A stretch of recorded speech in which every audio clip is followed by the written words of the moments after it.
Ito yung gusto natin. So, pagpipilitan talaga niya na bilang kahit na powerful na siya masyado dahil senator siya, tapos bababa siya sa ganito na level. Magandang umaga, magandang tanghali, magandang hapon, magandang gabi sa inyo, mga kapatid. Pag ang isang tao, tinawag mo kapatid, anuman mangyari, di mo yan papabayaan. May sagradong ugnayan, kapatid ng habang buhay, laging maasahan at matatakbuhan. Ako po, si Rafi Tulfo, ang kapatid mo. Magandang umaga, kapatid. Dahil dito, tayo nababahala na yung sinabi natin na yung hindi pag-appear ni Rafi Tulfo sa Wanted sa radyo noong Huwebes at Biyernes ay epekto nung ipinadala nating sulat.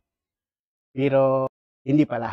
Ito pala yung dahilan. Yung bagong programa niya.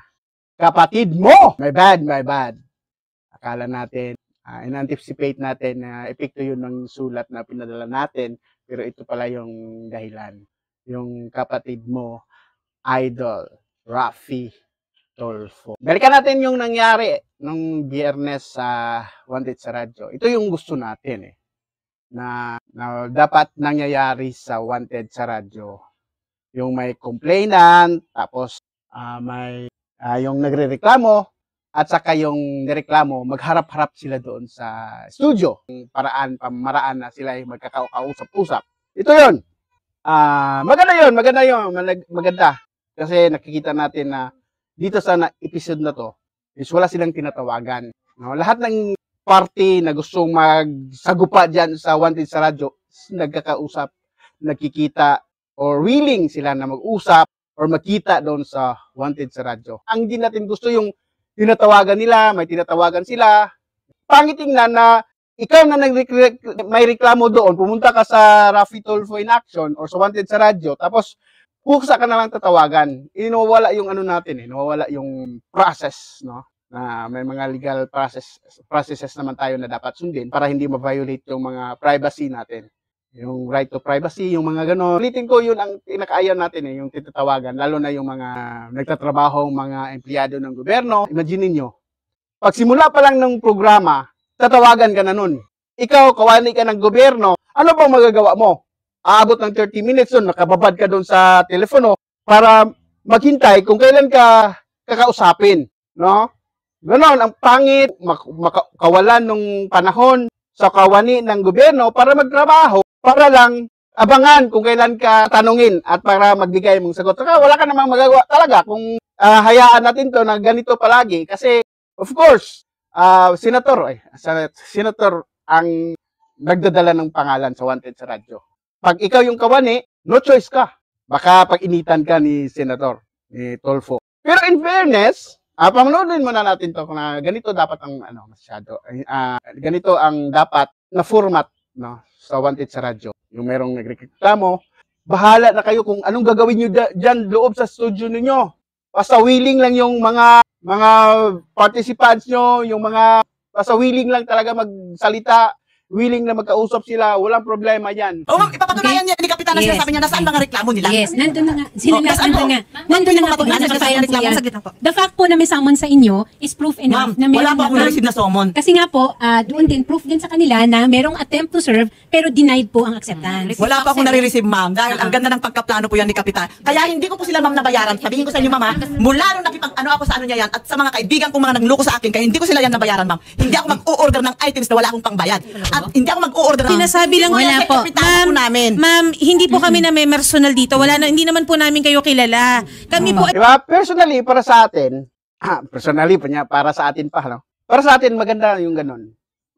Ganyan lang. Kung sino yung gusto mag-away-away dyan sa Wanted sa radyo, go ahead. No? Kung sino gusto mapahiya yung mga sarili nila dyan sa Wanted sa radyo, go ahead. Okay lang yan. Basta ang ayaw lang natin yung may tatawagan ka, na nananahimik doon sa bahay nila, tapos bigla mong tatawagan. Bahala kayo dyan, anong diskarte nyo dyan sa loob, sa studio ninyo.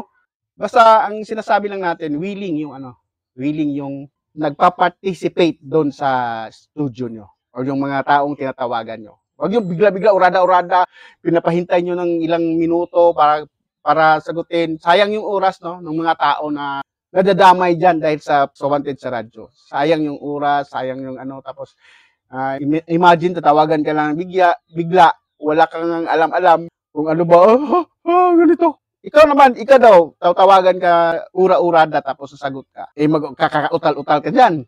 Natyempuhan nga si Idol yung nagtatanong sa'yo. Di mo magmumukhang guilty ka na.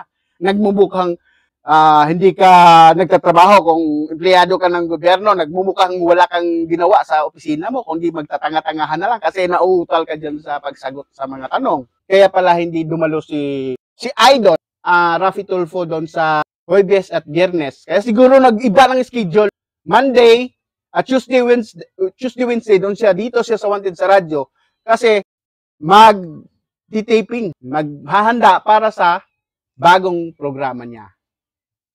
Ito yung sinasabi natin. Ang isang tao, tinawag mo kapatid. Ano man mangyari, di mo yan papabayaan. May sagradong ugnayan. Kapatiran habang buhay. Laging masahan at matatakbuhan. Ako po, si Raffy Tulfo, ang kapatid mo. Gusto niya maging kapatid ng mga Pilipino. Ito, in fairness, okay. Nakita natin, pinapanood ko talaga para makita natin kung anong diferensya.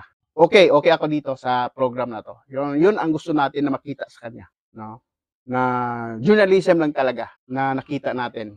Good luck, kapatid. Okay ako dito. Kasi walang tinatamaan na. Kahit na naku-call out yung ahensya ng gobyerno, makikita naman dito sa programa na to, naku-call out, pero at least wala siyang engagement. Hindi siya nakikipag-engage doon hindi siya nakikipag kung may mali, kung sino yung mga nakikita niyang nagkakamali. Okay lang yun, di ba? In-expose na yan. Okay lang yan, i-expose. Ito yung gusto natin. So, pagpipilitan talaga niya na bilang kahit na powerful na siya masyado dahil senator siya, tapos bababa siya sa ganito na level. Ito yung gusto natin. Huwag yung makipag-engage ka. Kasi nagagamit yung may nakikita tayong abuso doon. Pagka lumabas ka sa Wanted sa radyo, tapos makipag-engage ka doon sa mga government employees, officials, no? Parang kinukumad mo. Pangit yun. Pero ito, okay kita. Pagpatuloy lang, Idol.